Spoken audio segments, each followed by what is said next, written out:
ప్రయాసపడి భారము వహించిన సమస్త వారులారా నా ఎద్దుకు రండి, నేను మీకు విశ్రాంతి కలుగజేసేదను అని ప్రభు చెప్తే మనం వెళతాం. మన బాధ భారం అన్నీ కూడా విన్నవించుకుంటాం. అందుకోసం మన సమస్య నుంచి విడుదల పొందాలని ఉపవాసాలు కన్నీటి ప్రార్థనలు ఎన్నో చేస్తాం. అందుకోసం దేవునికి స్తోత్రం. అది దేవునికి అప్పగించినట్లే అప్పగించి మన సమస్యను మనతో కూడా మరలా తీసుకొని వస్తాం. ఎలాగంటే ఇంటికి వచ్చాక పదే పదే ఇది జరుగుతుందా లేదని ఆలోచిస్తూ మన భారాన్ని మరలా మనం మోస్తూ ఉంటాం.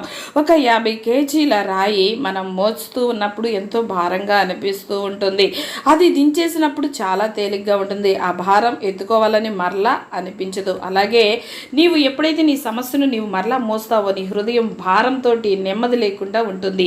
నీ సమస్యను ప్రభు గనక అప్పగించేసినట్లయితే నీ సమస్యను నిన్ను కూడా ప్రభు ఎత్తుకుంటారు. నీ సమస్య నుంచి నీకు విడుదల కలిగించి సమాధానాన్ని ఆయన మాత్రమే అనుగ్రహించగలడు. ఈ లోకంలో ఇంకెవ్వరూ కాదు. ఆయన మీద విశ్వాసం ఉంచు.